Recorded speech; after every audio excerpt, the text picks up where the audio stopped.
உங்கள் favourite TV ஷோக்களை இனி miss பண்ண தேவையில்லை. ZEE5 இல் முற்றிலும் இலவசமாக காணுங்கள். இங்கேயும் எப்பொழுதும்.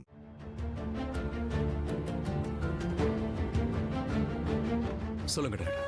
எனக்கு உன்கிட்ட கொஞ்சம் பேச வேண்டியிருக்கு. சொல்லுங்க, என்ன விஷயம்? அது ஆயுஷ் மகாபலேஸ்வரர் போறான். நீ அங்க போகணும்னு விரும்புறேன். எனக்கும் தெரியும், இது பெரிய ப்ராஜெக்ட். ப்ராஜெக்ட் என்னவோ சின்ன ப்ராஜெக்ட் தான். ஆனா அப்படி இருக்கும்போது எதுக்கு என்ன அனுப்புறீங்க? அதுக்கு 2 ரீசன் இருக்கு. ஒன்னு நீ அங்க போகணும்னு உன் அம்மா விரும்புறா. இன்ஃபேக்ட் இது விஷயமா உங்ககிட்ட பேச சொன்னதே அவதான். அண்ட் நீயும் அங்க போக ஆசைப்பட்டதா கேள்விப்பட்டேன். ஓகே, இத பாரு ரிஷி, இப்பெல்லாம் நீ பல விஷயங்களை தாங்கிக்கிறேன்னு எனக்கு தெளிவா புரியுது. அதுக்கு காரணம் லக்ஷ்மி. நான் லக்ஷ்மியை சொந்த பொண்ணா பாவிக்கிறேன்றது எல்லாருக்கும் தெரிஞ்ச விஷயம். ஆனா நீ மலிஷ்காவை ரொம்ப விரும்பின, அவளை உயிருக்கு உயிரா நேசிச்ச.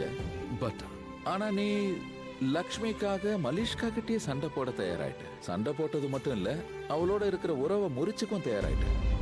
அது மட்டும் இல்லாம உன் அம்மாவையே எதிர்த்துக்கிட்ட. அதுவும் லக்ஷ்மியோட தங்க ஷாலுவுக்காக. இந்த விஷயம் நிச்சயமா உன் அம்மாவுக்கு சுத்தமா பிடிக்கல. இன்னும் சொல்ல போனா உன் அம்மாவுக்கு லக்ஷ்மி மேல பாசம் வரணும்னு நினைச்சேன். அதே மாதிரி அவளும் பாசம் காட்ட ஆரம்பிச்சா. ஆனா என்னைக்கு நீ அம்மாவுக்கு எதிரா போனியோ அது உன் அம்மா மனசு ரொம்ப பாதிச்சிருச்சுப்பா. Dot, I'm sorry. நீங்க கொஞ்சம் தெளிவா சொல்லுங்களேன் ப்ளீஸ். எதுவா இருந்தாலும் சொல்லுங்க. சரி, நான் நேரா விஷயத்துக்கு வரேன். நீ அந்த பொண்ணு மலிஷ்காவை உயிருக்கு உயிரா நேசிச்ச. அந்த அளவுக்கு நீ அவளை லவ் பண்ண. அதனால நீ என்கிட்ட பேசும்போது நான் மலிஷ்காவை உயிருக்கு உயிரா நேசிச்சது மட்டும் இல்ல, இப்போ நேசிக்கிறேன்னு சொல்லுவேன்னு நினைச்சேன். ஆனா நீ என்னடான்னா நான் தடுக்கல. சாவு கம் இன்.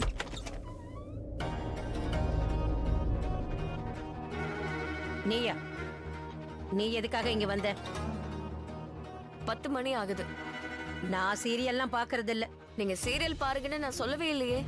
10 மணி ஆகுது இல்லையா, அதான் மருந்து குடுக்கறதுக்காக வந்தேன். எனக்கு எப்ப வேணுமோ அப்ப நான் எடுத்துக்கிறேன். நீ எதுக்காக வர? ஏன்னா டாக்டர் சொல்லிருக்காரு 1 மணி நேரத்துக்கு அப்புறம் தான் நீங்க மருந்து சாப்பிடணுமா. நீ இப்பதான் வரியா? எங்க இருந்த? எவ்வளவு வேணாலும் நீங்க அவளை திட்டிக்கோங்க, ஆனா மருந்து சாப்பிடுங்க. என் மருந்து எங்கடி? நீ தானே கொண்டு வந்து தரணும். 3 வரைக்கும் நான் எண்ணுவேன். நீங்க மருந்து சாப்பிடலன்னு வைங்க, நீங்க 4 நாளா மருந்த வெளியே தூக்கி போடுறத நான் போய் அத்தை கிட்ட சொல்லிடுவேன். அது யார்கிட்ட வேணாலும் சொல்லிக்கோ. நான் என்ன பயப்படுவேன்னு நினைச்சியா? அப்படியா? அத்தை எங்க இருக்கீங்க?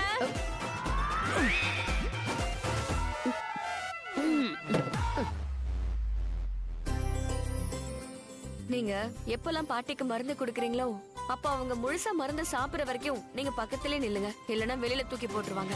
பயங்கர குறும்புக்கார பாட்டி. யார நீ சொல்ற? உங்களுதான். மறுபடியும் அப்படி சொல்லாத.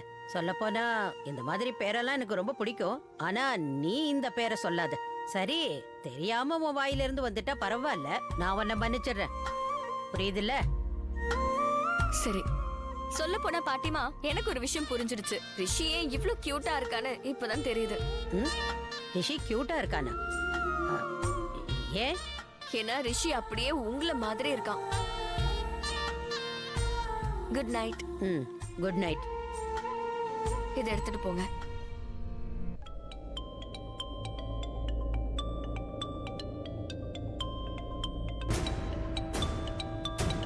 பண்டிதர் கால் பண்றாரு. ஹலோ, வணக்கம் பண்டிதரே. ஆயுஷ்மான் பவ கண்ணா. பண்டிதரே, நீங்க கால் பண்ணிருக்கீங்க, எல்லாம் ஓகே தானே? எல்லாம் ஓகேவா இருந்தா நான் எதுக்கு போன் பண்ண போறேன்? அப்படின்னா ரிஷிக்கு கெட்ட நேரம் ஆரம்பிக்குதுன்னு சொன்னல, அது நாளையில இருந்து ஆரம்பமாகுது. நாளையில இருந்து அவன் தோஷம் உக்கிரமா இருக்கும். எல்லா கிரக நட்சத்திரங்களும் பல தாக்கத்தை உண்டாக்கும். காற்று தன்னுடைய திசைய மாத்திக்கும். நீ அந்த காத்தோட போராடியே ஆகணும். உன் புருஷனை காப்பாத்திக்க. இங்க பாருமா, என்ன ஆனாலும் சரி 24 மணி நேரமும் நீ அவன் பக்கத்திலேயே இரு. நான் சொல்றது கேக்குதாமா? கேக்குது. அவனுக்கு கிரக சாந்திக்காக நான் ஏதாவது பண்ணணுமா? இங்க பாருமா, அதையெல்லாம் நான் பாத்துக்கிறேன். அவனுக்கு செய்ய வேண்டிய பூஜை ஒண்ணுதான். நீ எப்பவும் அவன் கூடவே இரு. அவனை நீ தனியா விட்டுறாத. சரி பண்டிதரே, ரொம்ப நன்றி. லட்சுமி கண்ணா, என்னாச்சு? ஒரு எச்சரிக்கை. மார்கேஷ தோஷத்தோட தாக்கம் தீவிரமா இருக்கும். அந்த தோஷத்தை சமாளிக்கிறது உனக்கு ரொம்ப கஷ்டமா இருக்கும். ஒரு விஷயத்தை மறக்க கூடாது. ரிஷிய தோஷத்திலிருந்து காப்பாத்தும் போது நீ முழு கவனத்தோட செயல்படணும். ஏன்னா அது உன்னையும் பாதிக்கும். நீ அவனை காப்பாத்த போய் அவன் காப்பாத்தப்பட்டாலும் உனக்கு பாதிப்புகள் ஏற்படும். லக்ஷ்மி கண்ணா, அவனை மார்க்கேஷ தோஷத்திலிருந்து காப்பாத்தும் போது நீ உன்னையும் காப்பாத்திக்கணும். ஏன்னா அந்த தோஷத்தை நீ தடுக்க முயற்சி செய்யும் போது அது உன்னையும் சும்மா விடாது. இந்த விஷயத்தை மட்டும் கவனத்துல வச்சுக்க. ஆயுஷ்மான் பவ, அகண்ட சௌபாகியவதி பவ. நீலமணி, யூ ஆர் சிம்பிளி கிரேட். நான் மனசார சொல்றேன், நீங்க சீக்கிரமே எல்லாத்தையும் ஜட்ஜ் பண்றீங்க. அது தப்பாகிறதுக்கு முன்னாடியே அதை சரியும் பண்ணிடுறீங்க. இப்ப பாருங்க, இந்த தடவையும் அதை தான் பண்ணிருக்கீங்க. நீங்க அண்ணாவை ரிஷி கிட்ட பேச சொல்லி வற்புறுத்தி இருக்கீங்க. அண்ட் ஐம் ஷூர் ரிஷி கண்டிப்பா கிளம்பி போயிருப்பான். என் ரிஷி அந்த லக்ஷ்மி கூட இருக்கவே கூடாது. அது மட்டும்தான் என்னோட ஆசை. அவதான் அவனை ஆபத்துல இருந்து காப்பாத்தின. அதனால தான் நானும் மதிச்சேன். ஆனா இப்ப அந்த மாதிரிலாம் இல்ல. என கேட்டா அவ ஒரு அபசகுணம் தான் நான் சொல்லுவேன். ரிஷியை பிடிச்ச தரித்திரம் அவ. இதை விட கெடுதல் என்ன இருக்கு? இருக்கு, என்னமோ இருக்கு. ரிஷியை தான் வசப்படுத்தி இந்த வீட்டுல இருக்கிற நம்ம எல்லாரையும் தான் இஷ்டத்துக்கு ஆட்டி வைக்கணும்னு திட்டம் போட்டுட்டு இருக்கா அவ. எப்பவும் என் பையன் ரிஷிய தன் உள்ளங்கையிலேயே வச்சிருக்கணும்னு நினைக்கிறது தான் எனக்கு சுத்தமா பிடிக்கல. இப்பெல்லாம் அவ சொல்றத செய்யறதுக்கு ரிஷிக்கும் விருப்பம் இல்ல. அப்படி இருந்தோம் கட்டாயப்படுத்தி அவனை செய்ய வைக்கிறா.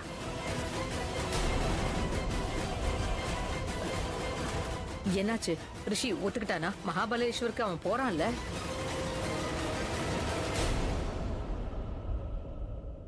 ஏதாவது பேசுங்க. அம்மா மாதிரி எனக்கும் பிபி ஏறணும்னு ஆசைப்படுறீங்களா நீங்க? நான் போய் அவன்கிட்ட சொல்றதுக்கு முன்னாடி அவன் ரெடி ஆயிட்டான். ஆயுஷ் அவன் கன்வின்ஸ் பண்ணிட்டு இருந்தான். அது இம்பார்ட்டன்ட் டீல், பெரிய டீல்னெல்லாம் சொல்லிட்டு இருந்தான். ஆனா அந்த மாதிரி எல்லாம் ஒண்ணுமே இல்லை. போறதுக்கு ஏதோ ஒரு சாக்கு வேணும்ல. ரியலி? அப்படின்னா லக்ஷ்மி விட்டுட்டு ரிஷி கிளம்பிட்டானா?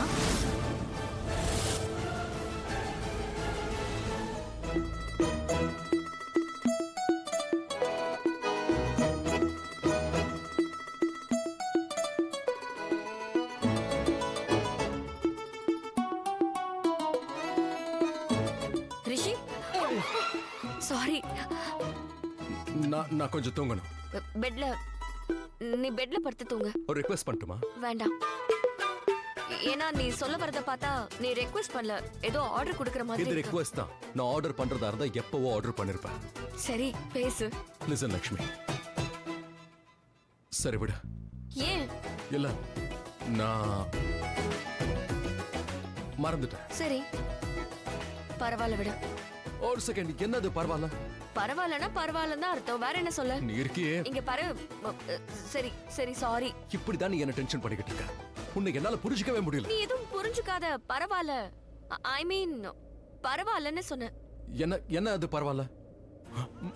நீ எனக்கு தொல்லை கொடுக்கதான் இந்த வீட்டுக்கே வந்த மாதிரி எனக்கு தோணுது. என்ன அனாய் பண்ற, அதோட எனக்கு இப்படி கோபத்தை வர வைக்கிற. சில நேரத்துல நீ ஏதோ பணத்துக்காக தான் இங்க வந்திருக்கிற மாதிரி எனக்கு தோணுது. சில நேரத்துல எப்படி தோணுதுன்னா நீ இங்க வந்திருக்கிறதே எனக்காக தான். முதல்ல நீ எதுக்காக வந்தேன்னு சொல்ல. ஜீ5 ஆப்பை டவுன்லோட் செய்து அனைத்து எபிசோடுகளையும் இலவசமாக பாருங்க.